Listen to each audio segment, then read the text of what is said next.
नमस्कार फ्रेंड्स, मैं मनोज प्रजापति स्वागत करता हूं आदर्श एजुकेशन ग्रुप झालरापाटन के मंच पर। अभी तक जिस किसी भी विद्यार्थी मित्र ने इस ऐप्स को इंस्टॉल नहीं किया है तो प्ले स्टोर पर जाकर आदर्श एजुकेशन ग्रुप को इंस्टॉल कर लें। आज मैं लेकर आया हूं आपके सामने भाषा और व्याकरण से संबंधित टॉपिक में व्याकरण का एक छोटा सा टॉपिक। व्याकरण जो कि भाषा का एक ऐसा शास्त्र जो लिखने और समझने में अति महत्वपूर्ण होता है। व्याकरण भाषा की एक ऐसी व्यवस्था है जो नियमबद्ध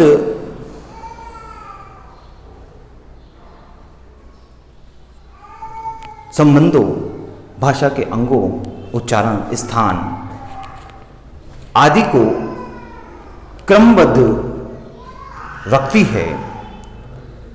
आशय है कि किसी वर्ण का उच्चारण, स्थान, शब्द भंडार, शब्दों का क्रमबद्ध संयोजन, वाक्य विश्लेषण, वाक्य संश्लेषण आदि को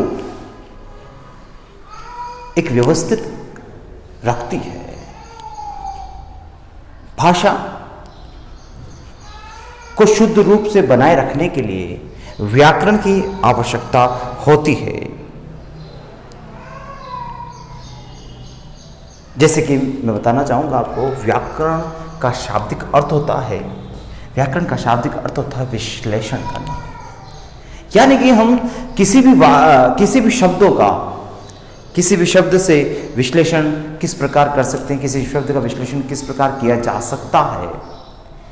हम यहाँ पर देखेंगे कि जैसे कि मैं बताना चाहूँगा कि व्याकरण के अंतर्गत विश्लेषण कैसे किया जाता है। फॉर एग्जाम्पल,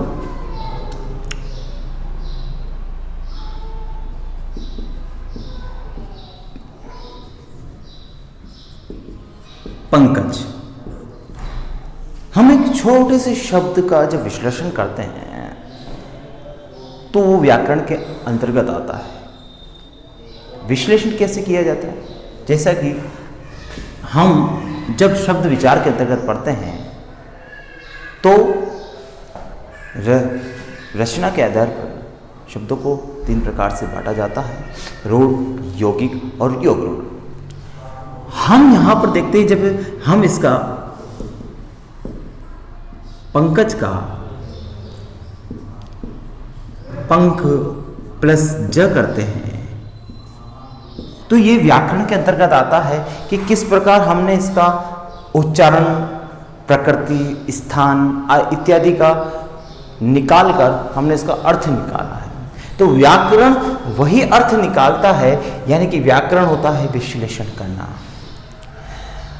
परिभाषा हम देखेंगे कि भाषा क्या एक ऐसा शास्त्र है जिसको शुद्ध रूप से लिखने और जानने के लिए आवश्यक होता है या आवश्यक होती है। व्याकरण के अंगों में जिन मूल ध्वनियों को लिखित चिन्हों के माध्यम से व्यक्त किया जाता है उसे वर्ण कहते हैं। वर्ण जैसे कि हम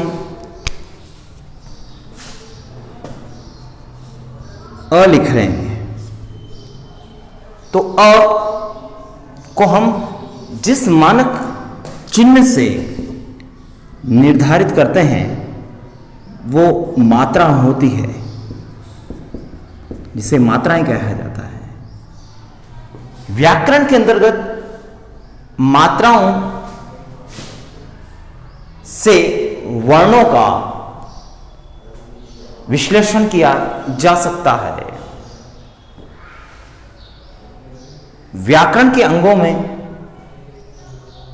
यहां पर हम 4 प्रकार से व्याकरण के अंग देख सकते हैं।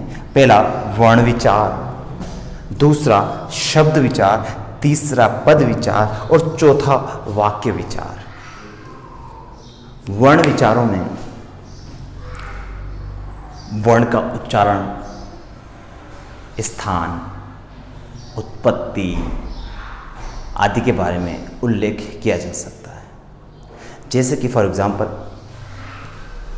वर्ण अनेक प्रकार से बोले जा सकते हैं। अंतस्थ, ऊष्म, स्पर्श व्यंजन,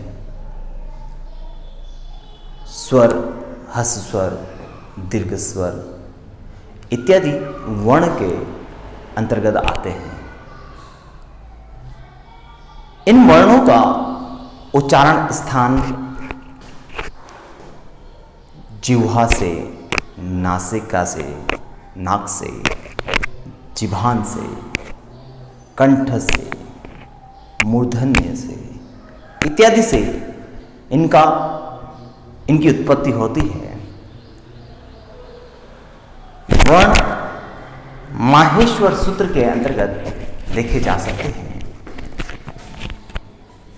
भगवान शिव के डमरू से जब टंकण की ध्वनि उत्पन्न हुई, वहां से वर्णों का उद्गम हुआ।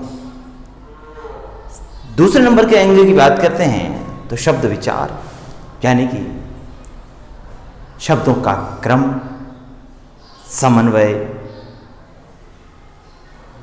शब्दों का संयोजन किस प्रकार किया जा सकता है, वो शब्दों के अंतर्गत आता है। पद विचार, पदों का निर्माण, पदों का क्रम पद विचार के अंतर्गत आता है। फॉर एग्जाम्पल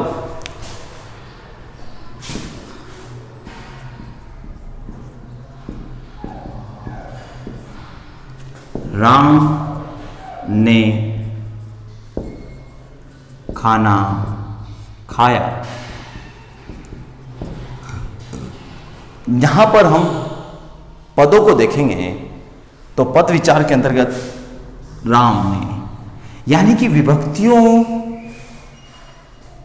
शब्द रूपों से नियोजित क्रम पद विचार के अंतर्गत आता है। पद विचार जैसे कि मैं यहां पर बताऊंगा कि राम ने, तो यहां पर जिस वाक्य में जिस शब्दों को, जिस राम को ने के साथ मिलाया गया है, वहां पर पद का एक समन्वय होता है, पद का जुड़ाव होता है, तब वाक्य परिपूर्ण होता है। बिना शब्द रूप के, बिना विभक्तियों के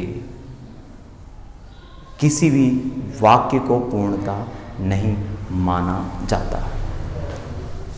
चौथी बात करते हैं वाक्य विचार की। वाक्य विचार में, इसके अंतर्गत वाक्य में भेद, अन्वय, विश्लेषण, संश्लेषण इत्यादि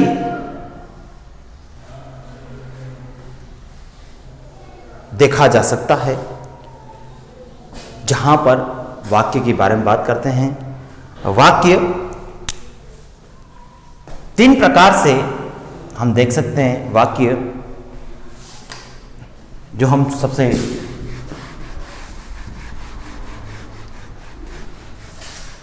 छोटा टॉपिक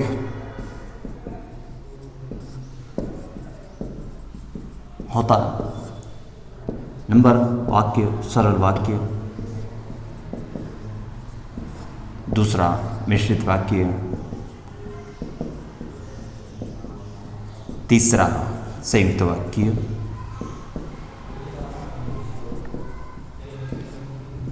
इसके अंतर्गत आने वाले वाक्यों के भेद, उनके बारे में विश्लेषण इत्यादि आते हैं। वाक्य विचार से संबंधित हम आगे व्याकरण से संबंधित हम आगे बात करेंगे। व्याकरण से संबंधित प्रश्नों के बारे में मैं आपको मेरी अगली वीडियो में बताऊंगा। व्याकरण से रिलेटेड प्रश्न किस प्रकार बोर्ड एग्जाम में आते हैं। यहाँ पर मैं आपको इन 4 अंगों की परिभाषाओं के बारे में बताऊंगा।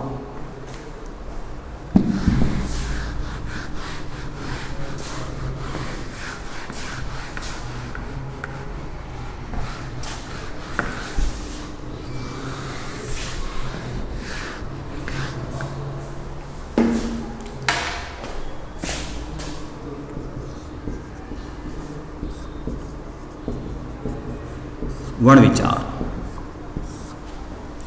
वर्ण विचार इसके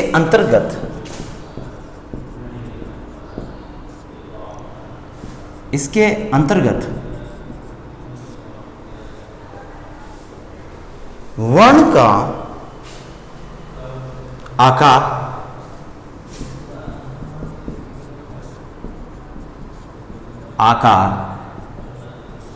उच्चारण,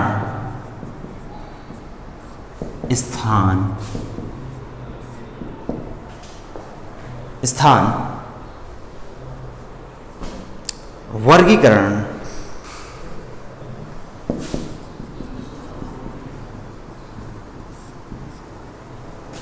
तथा शब्दों के मेल निर्माण की प्रक्रिया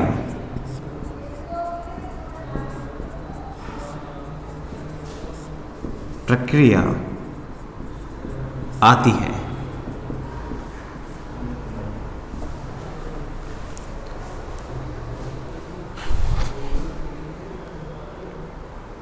नंबर 2, शब्द विचार।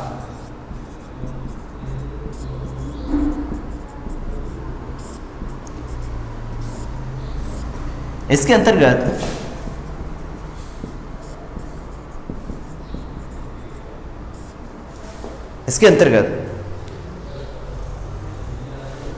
शब्द के भेद,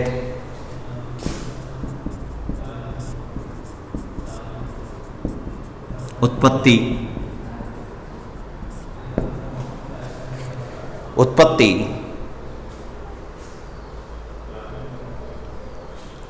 रचना,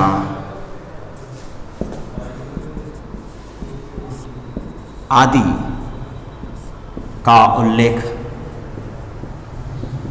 मिलता है।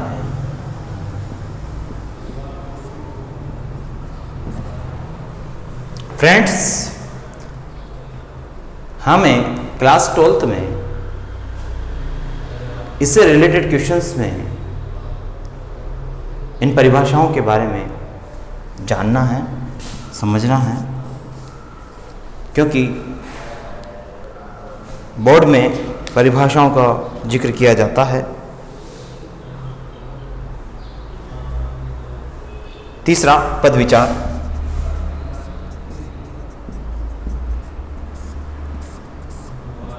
इसमें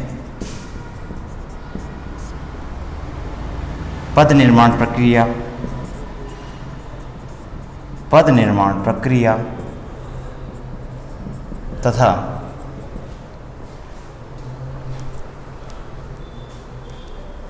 पद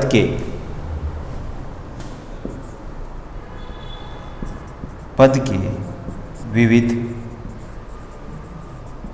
रूपों का वर्णन होता है। चौथा, वाक्य विचार।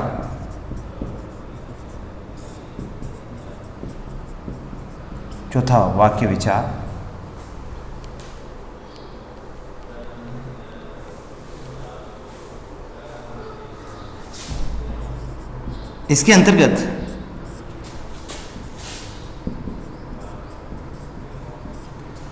वाक्य से संबंधित भेद,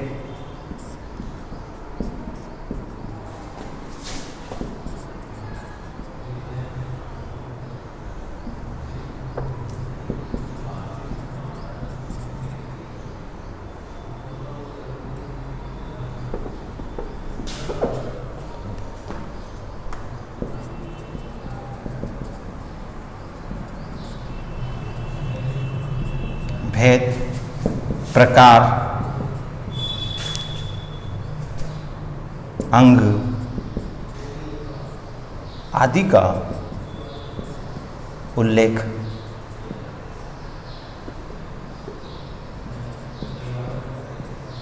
मिलता है।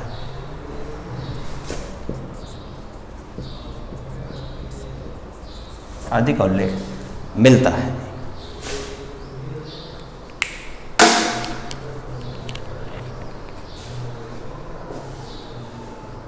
फ्रेंड्स, यहां पर वाक्य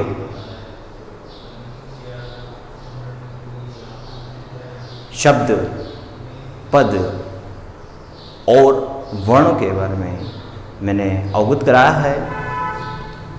व्याकरण से संबंधित प्रश्नों के बारे में मैं अगली वीडियो आपके सामने लाऊंगा। मेरी इस वीडियो को ज़्यादा से ज़्यादा लाइक करें, मेरे चैनल को सब्सक्राइब करें। धन्यवाद।